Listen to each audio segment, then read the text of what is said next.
Have you ever sat in a room full of people and felt like furniture? Not quite invisible, because invisibility still holds a trace of magic. No, more like dismissed. Like your presence was inconvenient. As if your absence would be more appreciated than your voice. Rejection rarely screams. It whispers, softly, cruelly, and somehow it always finds the exact frequency your insecurities are tuned to. We are not taught what to do with rejection. We are taught how to avoid it. Smile wider, work harder, be agreeable, be impressive, be less yourself. But what if the lesson wasn't how to prevent the door from closing, but how to live with it shut? What if being ignored is not an insult, but an initiation? The first lesson isn't to fight them, it's to ignore them. Not with spite, not with vengeance, but with quiet detachment.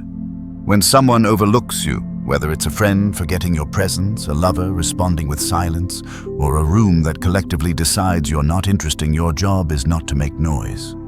It's to step back. The Stoics would say, it is not things that upset us, but our judgments about things.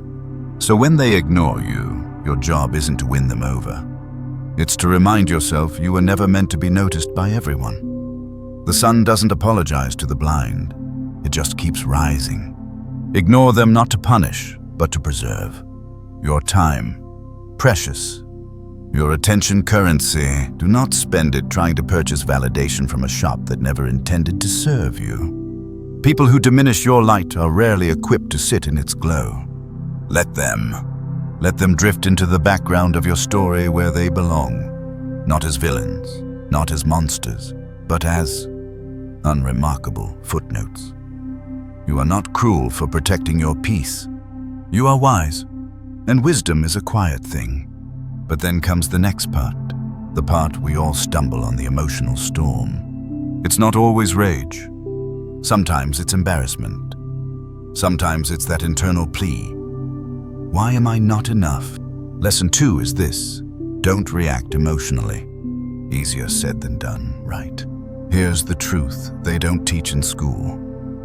Most emotional reactions are not about the present moment. They're echoes. Old stories replaying in your nervous system. The teacher who ignored your question, the parent who never looked up, the lover who looked through you. So when you're rejected, it's not just this person's silence you're hearing, it's every silence you never made peace with. But you're older now, and you have a choice. You don't need to clap back. You don't need to over-explain. You don't need to spiral. You need to pause. Feelings are waves. Don't let them become architecture. Take a walk. Breathe deeply. Clean something small, your desk, your inbox, your room. Restore order to something in your environment. Your mind will follow. It's not about suppressing your emotions. It's about learning to choose the response instead of being hijacked by the reaction. You are not weak for feeling pain. You are strong for feeling it and not letting it dictate who you become. There is power in stillness. There is revolution in non-response. They may never realize what they lost when they overlooked you, and that's okay. Not everyone is meant to see the masterpiece in its early sketch. Let your evolution be private. Let your grace confuse them. Let your calmness be louder than their noise. And in the quiet of your own becoming, you'll notice something sacred.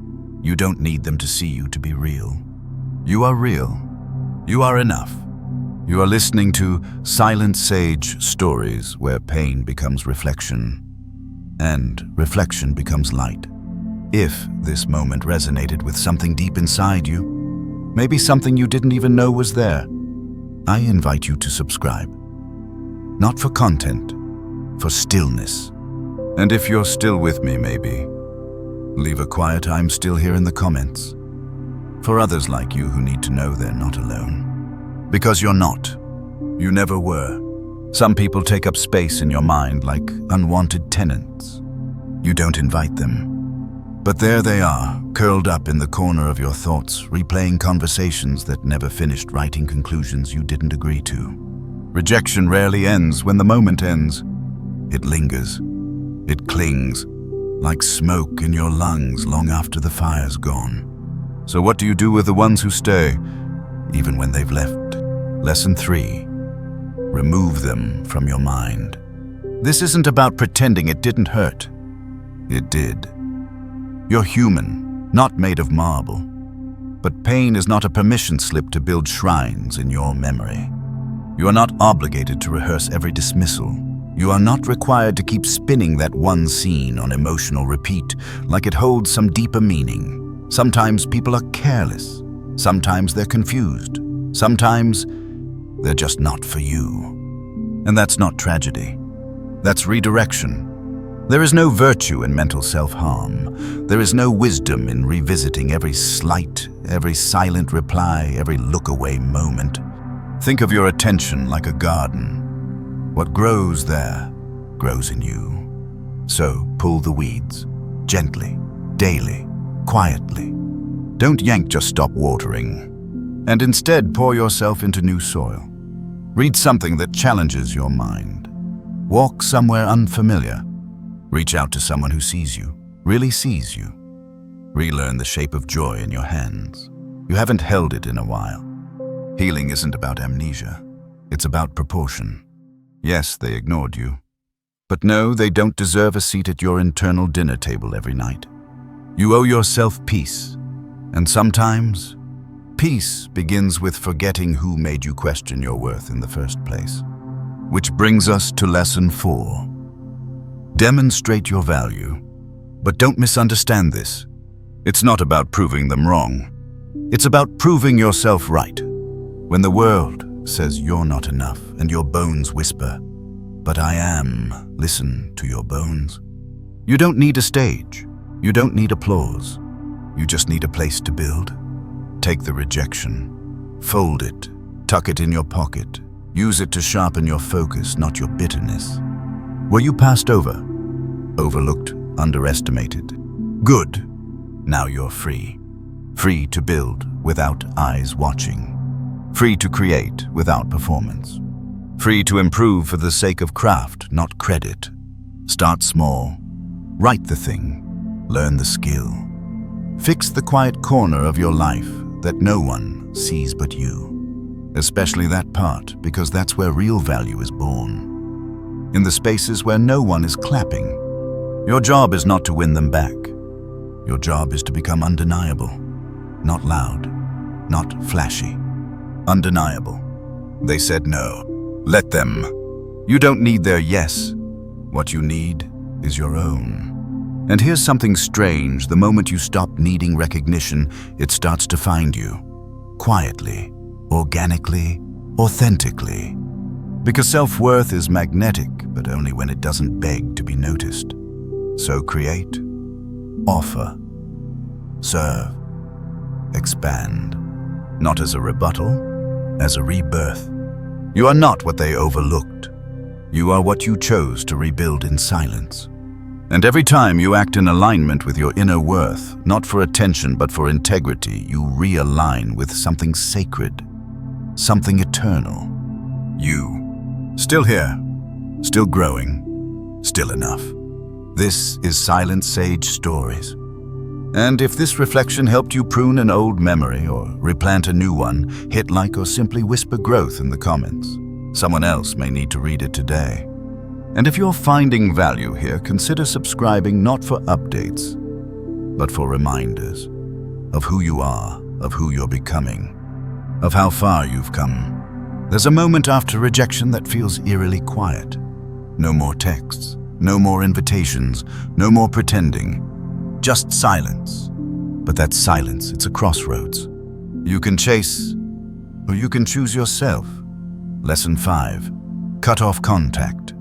Not to punish, not to manipulate, but to preserve. The impulse to reach out is natural. We want closure. We want clarity. We want to know why.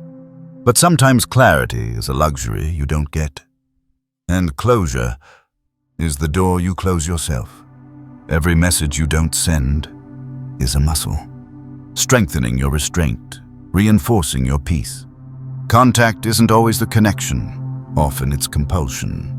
And the discipline to step back to let the echo stay unanswered is the beginning of something sacred. Self-respect. Your silence doesn't mean you don't care.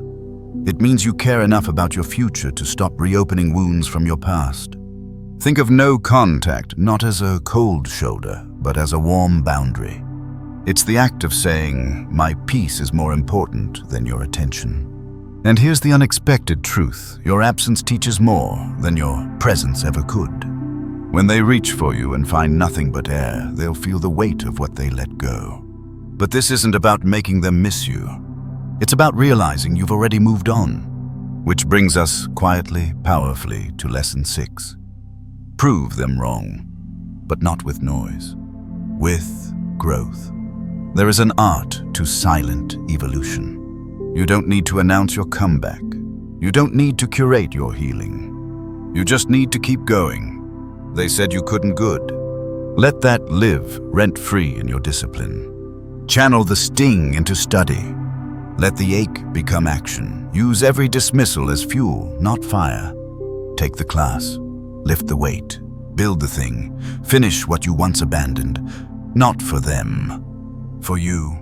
Because progress is the most eloquent revenge. And self-mastery is the most silent. You don't have to post about it. You don't have to show them. You just have to become so grounded, so full, so luminous in your own orbit that their opinion is irrelevant. Your success will arrive dressed in quiet. No confetti, no applause. Just a stronger spine, a deeper breath, a softer smile. Let the doubters fade. Let the skeptics sleep. You are no longer auditioning for a role in their life. You are directing your own. And here's the part no one tells you. When you finally stop chasing validation, something magical happens. You become magnetic to people who see you, not your effort. People who notice your stillness, who value your presence, who meet you where you are without needing a performance. But that begins with silence, with cutting ties that no longer nourish, with proving again and again not to them, but to yourself, that you are capable, worthy, unfinished, but unstoppable. You are listening to Silent Sage Stories, a quiet space for the parts of you still healing, still hoping. If this part stirred something in you, an old habit you're ready to release, or a new standard you're finally setting, leave us soft enough in the comments. And if this journey has met you where you are, consider subscribing. Not for attention, for alignment. We're not here to chase noise. We're here to remember truth, one silent decision at a time. There's a lie most of us silently agree to, that after rejection we should shrink. Go quiet, go small, go somewhere safe and low and dim until the shame wears off. But here's the truth, no one says aloud. Joy is resistance. Lesson 7. Go out and have fun. Not performative fun, not look what you lost fun. Real fun, honest fun. The kind where you laugh and forget for a moment who did or didn't text back. The kind where you touch grass, not screens. Where you say yes to that pottery class, or dance badly in your living room, or sit beside someone who sees you as enough, no pretense. Fun is not frivolous, it's fortifying. Every time you choose delight over despair, you reclaim something, yourself. Because joy is not the opposite of pain. It is what pain prepares you for. When you're out with people who don't need a script from you, when you're doing something that makes you lose track of time, your nervous system remembers what safety feels like, what aliveness feels like. And slowly, subtly, you become someone new. Someone who doesn't seek closure, because you're too busy living. Which brings us into lesson 8. Build your social status. But not the way you've been taught. Not with followers. Not with filters. Not with curated perfection. Build it with depth. With consistency. With presence. Status is not who knows your name, it's who trusts your character. It's the quiet respect that accumulates when you keep showing up not to impress, but to contribute. Start with yourself. Level up in private. Read something challenging. Learn to cook something beautiful. Keep your space clean, not for guests, but for dignity. Then, slowly, gently let it ripple outward. Speak kindly, ask questions that matter. When someone shares something tender, hold it carefully. Don't interrupt, don't fix, just witness. You'll be surprised how magnetic you become when you stop performing and start being. True social value doesn't scream. It settles. And people feel it even if they can't explain why. So here's a shift in perspective. You're not rebuilding your life to prove anyone wrong. You're building it to become someone you like waking up as. That's real status. That's real rebellion. Because in a world obsessed with being seen, there is quiet power in simply being whole. Maybe today you were tempted to isolate, to stay inside, to scroll instead of speak, to be invisible because being ignored hurts less when you're the one doing the hiding. But maybe you'll choose differently. Maybe you'll step outside. Maybe you'll be the one who invites instead of waiting to be invited. Maybe you'll live in such a way that rejection becomes irrelevant, not because you never feel it, but because it never defines you.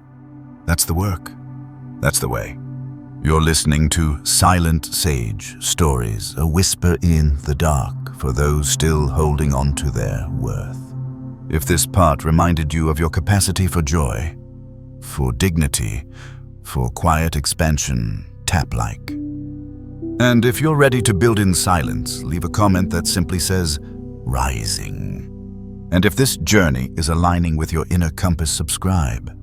Not for the noise, for the stillness, for the subtle becoming you're already inside of.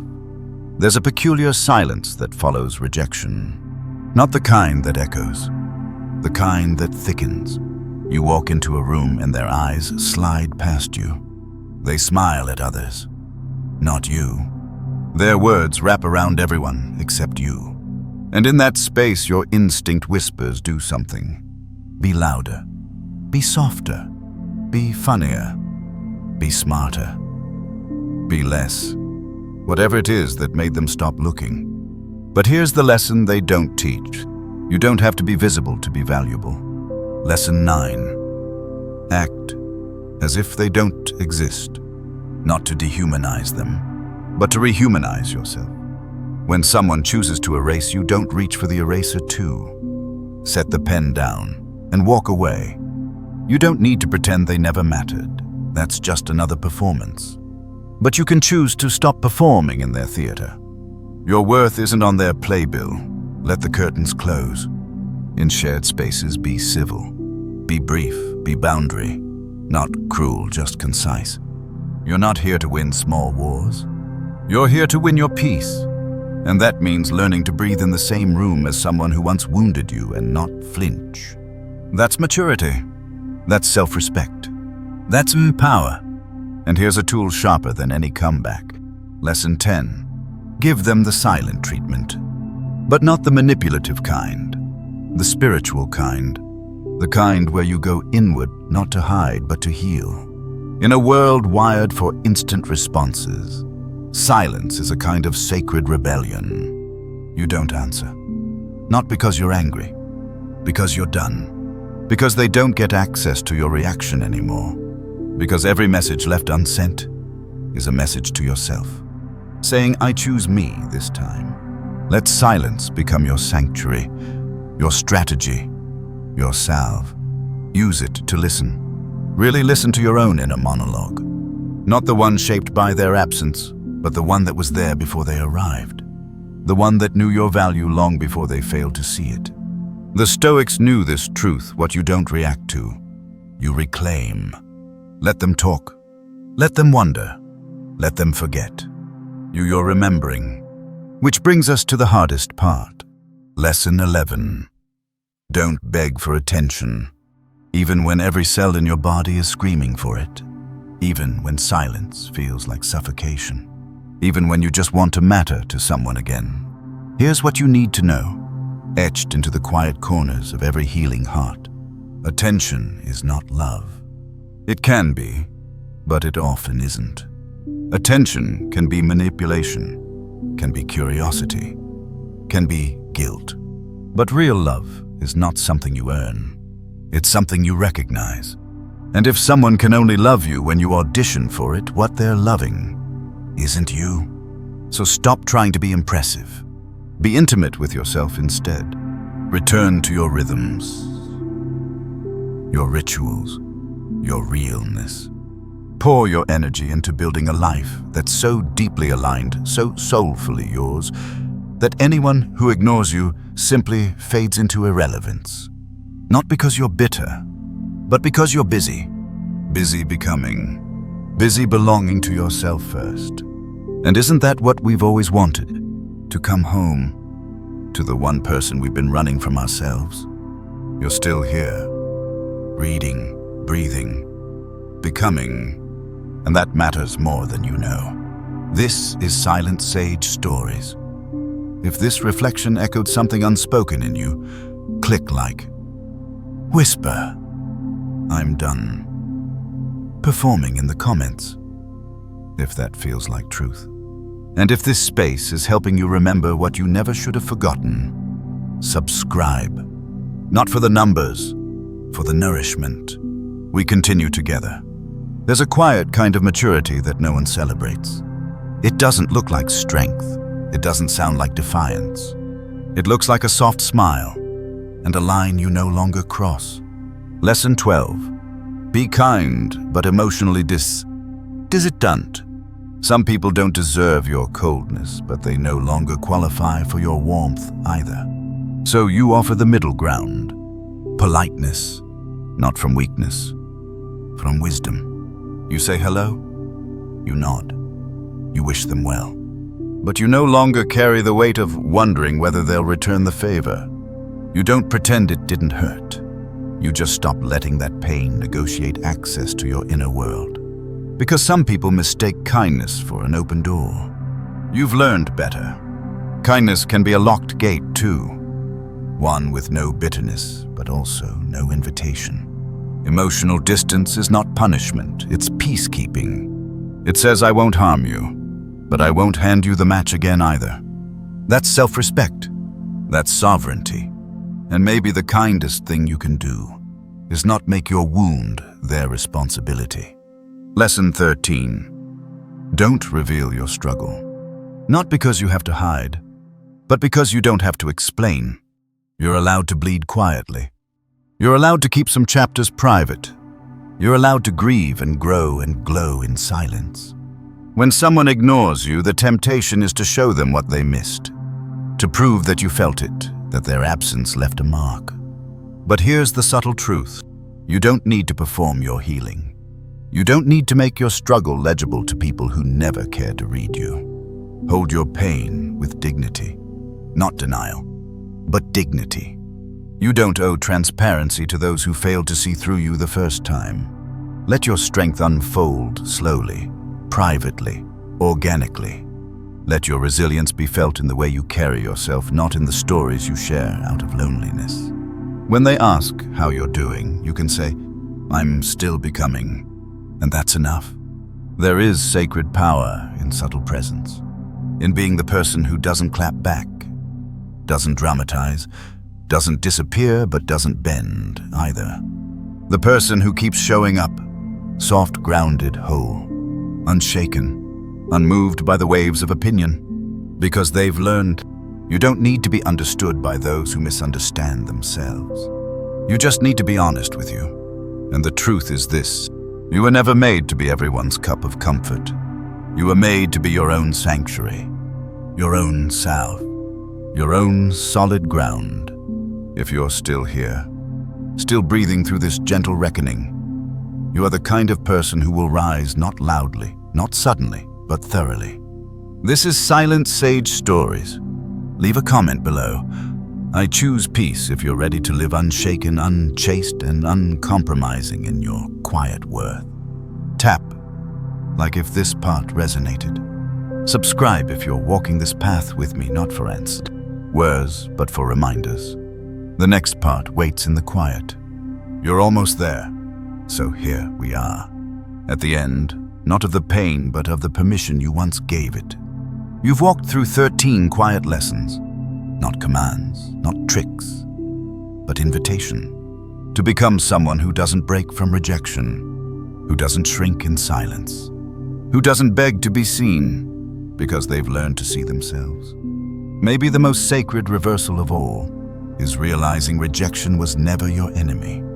It was your mirror, showing you what you clung to, what you believed about yourself, what you were willing to tolerate in the name of being chosen. But here's the truth. You don't need to be chosen. You need to be free. Free from the chase. Free from the noise. Free from the story that someone else's blindness should define your light. Let them forget you. Let them doubt you. Let them misread your silence as absence. You are not gone. You are gathering. You are returning to yourself. And the next time a door closes, you will not flinch. You will not shatter. You will nod softly and say, "Not this room, not this time, but always this self." You've been listening to Silent Sage Stories, a place for those who feel deeply heal quietly and rise slowly. If this journey met you where you are, consider liking this video, not for the algorithm, but to mark this moment. Drop a simple "still becoming" in the comments if you felt something shift.